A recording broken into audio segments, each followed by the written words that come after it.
Coming out of psychosis was a really, really bleak time in my life. Probably the bleakest, most despairing it has ever been. I didn't see how my life could continue. I didn't see how on earth it could get better. I wasn't suicidal, but I was enormously depressed. Actually, more depressed than when I'd been suicidal.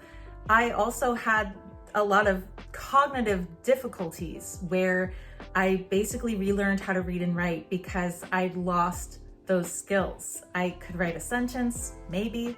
I couldn't even put together, a whole paragraph. It was more than just depression. It was crushing. It was the loss of everything that made up who I am. So having hope? What a laughable concept. I mean, it would be laughable if I had any humor, if I was capable of laughing, but I was too down in the dumps even for that. So that was asking a lot of me. How could you possibly expect me to have hope after what I'd been through? The thing is, life must go on. I had to continue my life day by day, and eventually it got better. I discovered that it's actually crucial to have hope. I couldn't have survived that event without hope. So let's take a trip down memory lane and explore together what it took for me to have hope after psychosis. I'd like to start with a disclaimer to say that I am not a mental health care professional and I am in no way qualified to give any advice, medical or otherwise. Who I am simply is a person with lived experience having serious mental illness who's just here to share with you the wisdom and insight I've gleaned along my journey of recovery. Also, a trigger warning to say that the subject of psychosis in its very nature is a difficult and sensitive subject to talk about. So if at any point during this video I may say something that is triggering to you, you are more than welcome to leave.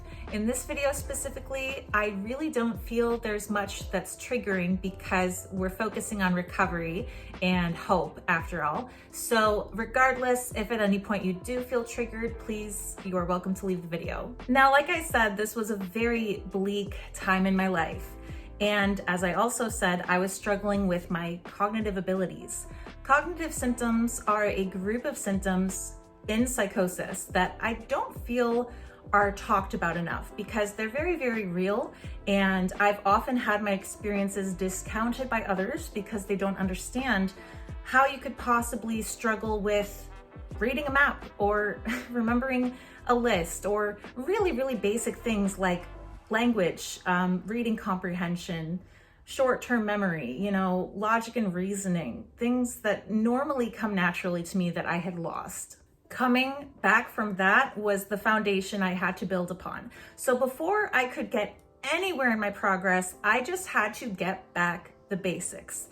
I had to rewire my brain to work functionally because it didn't anymore. So I didn't really have hope through that period of time, but there were months that I was relearning all of these basic things, and it was like a mental boot camp. It felt so hard, and it was like making minimal effort over an arduous, grueling amount of time, and it was definitely the hardest part. Getting to the point that I could have a conversation even was so incredibly difficult. Now, in that time, I found my first glimmer of hope, whether I realized it or not. Actually, I'm pretty sure I didn't realize it. I was too effed up in the head to see it right in front of me, but I had friends and they were incredibly supportive of me through this process. When I came out of my worst episode, I was leaving an abusive, illegitimate marriage and I had nowhere to live. I was in a financially abusive situation where I had no money. I'd lost my income altogether. And I had nowhere to go. And one of my friends, Jake, who was such an incredible man, rest in peace, took me in and gave me a room and made sure that I got social interaction. He would drag me everywhere, even though I really, really didn't want to go. We would go on trips on the ferry to Port Townsend, which is an area in Washington, okay, you don't need to know. He would take me to the park to play Frisbee. We would go, to meetings together, and I didn't want to do any of this. I didn't have it in me. And he would literally bust down my door and be like, Cassidy, because that's what I believed my name was in psychosis. Cassidy, get up, we're going hiking, you know, and we would. And it's kind of like when a person has, say, a hip replacement and they're encouraged to start walking not long after their surgery, and this actually improves their recovery. It's essential that a person who has had a hip replacement regains that mobility.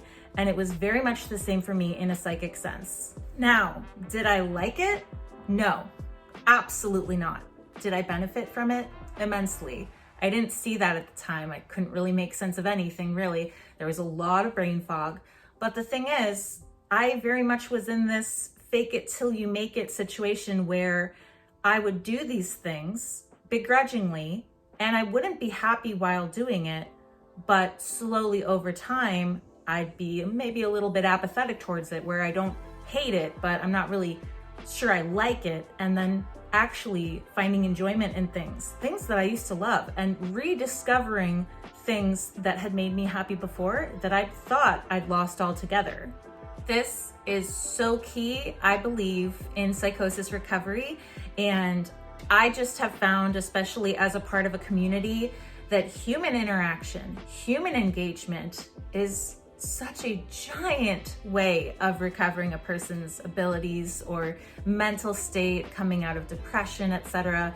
Human connection was essential for me and continued all throughout my journey. But that beginning with Jake in that house, going to meetings and playing Frisbee, was gaining my mobility after a hip replacement. Now, what came after that really stepped the game up a bit was gaining independence, which didn't happen right away. It actually happened very gradually. It was something that I had to chip away at, but I found independence, or at least some version of it. And having independence was encouraging. And, you know, it gave me something to strive for. It gave me goals.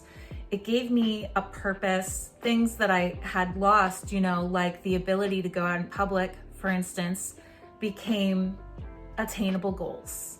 Attainable goals are still something that I'm really, really huge on, and I think are a very great tool to have for anyone in any kind of recovery. Whatever you're recovering from, whether it's illness, mental illness, you know, recovery from addiction. I have a friend in recovery from cancer, for instance, who had to regain a lot of physical ability. Whatever you're recovering from, you can set these attainable goals, goals that are small enough that you know you can likely achieve them.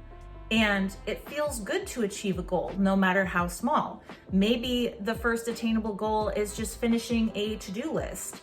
It's really helpful, actually, to be able to accomplish any small thing. It gave me confidence to be able to have attainable goals that I met. It gave me follow through, commitment, things like holding my word, things that were just values to me, things that were principles. I restored that within me. I was able to be reliable, be responsible, because I set attainable goals. What are some examples of attainable goals? For me, I really did start small. My first attainable goal, I remember very distinctly, was to set an appointment. That was it. I found a place to go to IOP. So there were steps. I found a place that I wanted to go to. I made the call to set up an appointment. I learned the new bus system in the town I had just moved to get there. I practiced the bus because I wasn't confident that I'd get there on time. I went to the appointment. I started IOP. And that was my first attainable goal. I also really like to do challenges, specifically month-long challenges. And that was a bigger attainable goal that I wasn't really sure I could do, but now I crave these because I like a challenge. I said this all the time in physical therapy when they'd be pushing me. I'd be like, I'm up for it. I like a challenge. I'm sure they were very sick of hearing that because I was just so gung-ho for progress because I'd been through so much hell making progress that if it was physical, I'd apply the same mindset. So I love challenges, and I will do these month-long challenges like Inktober, which is a drawing challenge. In the month of October, there are different drawing prompts every day, and you draw an ink drawing for every prompt. Now, I never finished that one when I did it, but I got to day 23 out of 31, which I feel was pretty good. There was a bit of commitment there. I've also done NaNoWriMo, which is National Novel Writing Month, and that is a writing challenge in which you write 50,000 words in a month towards a novel. And I did that one to completion, got a little certificate too. And that was very hard, but attainable. I made myself do that. I achieved that because I was very determined and I'd learned follow through and I was game for the challenge. I also did this walking challenge for blood cancer. It was 100 miles walking in September this last year, and unfortunately my hips couldn't take it, so I didn't get to finish, but I did the first 2 weeks before my legs crapped out on me. And so I love challenges. I think they are a great way of doing attainable goals. If you're looking for any kind of attainable goal, there's always challenges like this. There are always like 5Ks, there are, like fundraisers. There's a lot of different ways that you can like seek out attainable goals in the form of challenges. This has brought me a sense of accomplishment.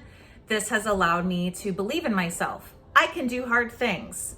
This has allowed me to have immense growth in my recovery because I've shown myself that I can do a little goal, a medium goal, a big goal, and build on that. My goals that are attainable today are much bigger than what I attained at the beginning because I've worked up to that and I've strengthened myself to the point where I can do big things. And I have a sense of purpose. Attainable goals are not the only thing that gave me a sense of purpose, but they were a start. That was one level, right? We had the cognitive abilities, the fake it till you make it, socialization, the attainable goals and independence, and then having a sense of purpose. Because it's one thing to be independent, but what was I gonna do with that if I didn't have a sense of purpose? I rediscovered art, which is my biggest passion in life. I've been an artist ever since I could pick up a crayon. And it was something that I'd lost to psychosis, and it was devastating to lose because as an artist, art is a huge part of my identity.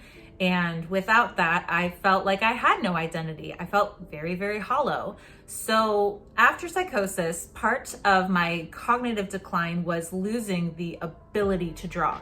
Not just the desire, but the ability. And I actually had to reteach myself how to draw. The level I was at pre-psychosis took about a year to get back to, and that was diligently drawing every day. That wasn't something I was doing as an attainable goal. That was something I was doing because I finally wanted to draw again.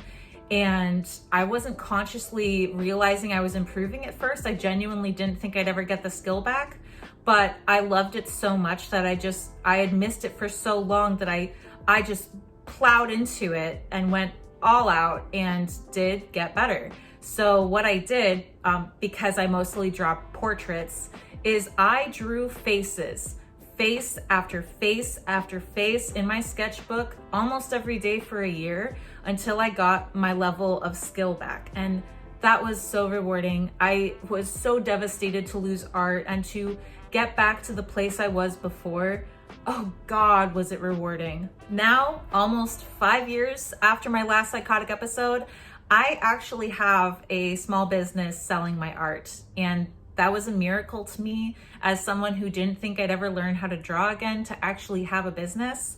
What I do is actually mostly printmaking. I love printmaking, and I do silk screens. I make shirts, dresses, hoodies, etc. I also knit and I sell knitwear. I do custom made battle jackets. If you're not familiar, a battle jacket is like what a person typically wears in the punk or metal scene. It's like a denim jacket covered in patches and studs, and I make little artsy versions of that. I make art constantly. I am incredibly prolific. There is not a week that I am not creating. I've recently taken up shibori, which is basically Japanese tie-dye, but that's like kind of a bastardization of what it really is. It's kind of like If the Western tie-dye is the art of adding color to white fabric, shibori is like the art of leaving white fabric after adding dye, if that makes sense. It's a relief method. And yeah, I love art, and I have just so much passion for it that my life is worth living for the art alone. But what it really comes down to, the most essential part of finding hope for myself after coming out of psychosis, was having a community.